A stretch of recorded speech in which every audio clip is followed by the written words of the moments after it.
Thank you, Mr. Chairman. Madam Speaker, Valentina Matviyenko, distinguished members of the Russian delegation, honorable senators, excellencies, it is a great personal pleasure and a rare privilege to convey our profound greetings and sentiments of bonhomie to our distinguished guests as memento of abiding friendship and love from the Pakistani Parliament, the political and parliamentary leadership, and our whole nation. Madam Speaker, we are grateful to you and the members of your delegation for honoring us with your visit.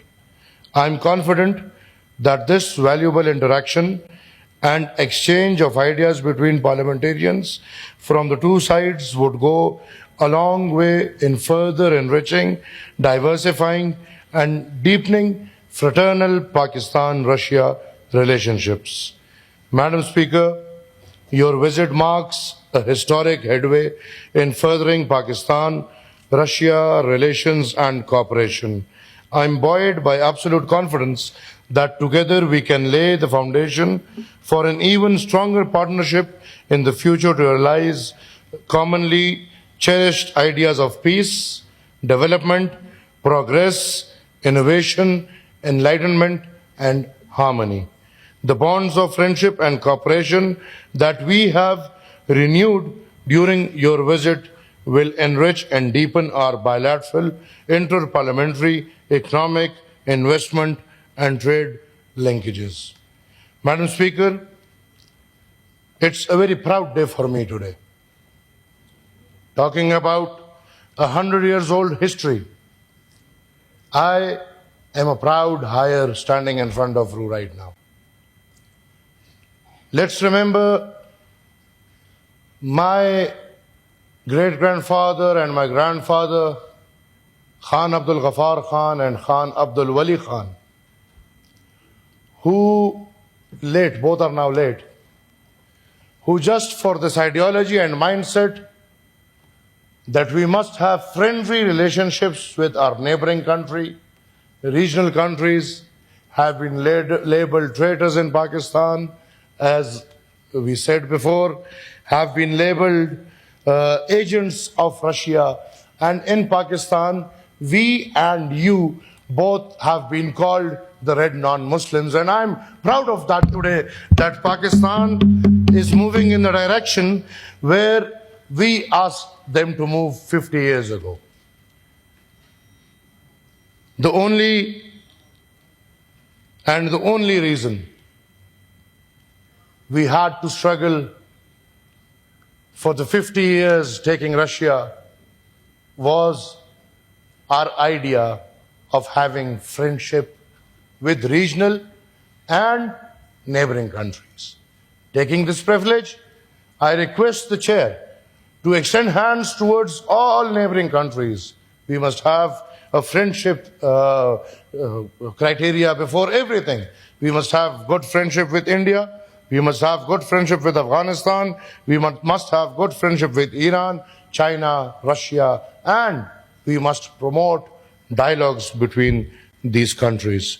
Madam Chairman, I, as the chairman of Awami National Party, would like to bring it in your notice that in my headquarters in Peshawar, Bacha Khan Markaz, we have had an exchange of poetry between Russia and Pukhtuns.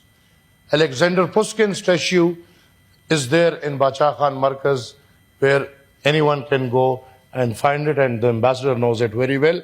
And in return, our national poet, Khan Abdul Ghani Khan, his statue is there in Russia, and this shows the tie between Russia and Awami National Party and the Pushtun nation.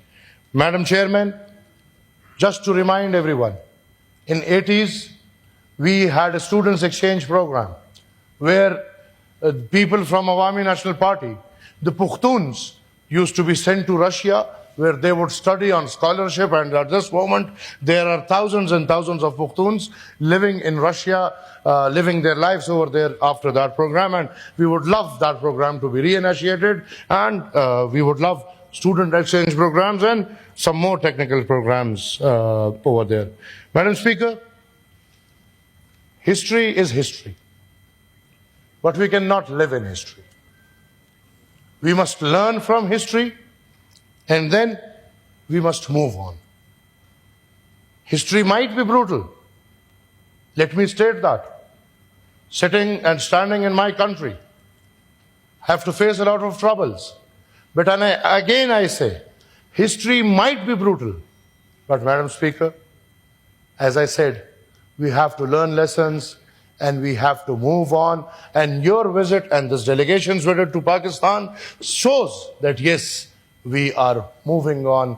And countries or nations decide with their minds, not with their hearts. We have to leave our hearts aside, and minds at this time says that you need us and we need you. Russia needs Pakistan and Pakistan needs Russia, and this bilateral relation is the need of the hour, was the need of the hour, and will be the need of the hour.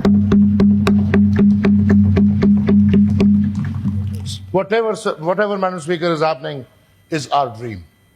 My ancestors, with hundreds of thousands of workers, dreamt to have a good relationship with Russia as a country and Russia as a nation. We must work at every level to make these bonds strong. May it be between country to country, or may it be between nations to nations. We must work on nations to nations relations. We must work on business. We must work on trade. We must have expertise exchange program. We must have technical exchange program. And as Madam Chairman, I said, we must work at every level to make the bonds between Russia and Pakistan the strongest bonds that people must relate to. Madam Chairman, we, as the preachers of non-violence, we, the Awami National Party, as the preachers of peace, and as I consider myself or the ideology as allies to the Russian Federation in Pakistan in the past 50 or 60 years, I request you, I would never want to hurt the sentiments, but I want to become the voice of the voiceless. Madam, it's a request, a humble request, that the war must end. There must be an end to the Ukraine war. And Madam, it's a voice of the voiceless. War never brings love. War brings hatred.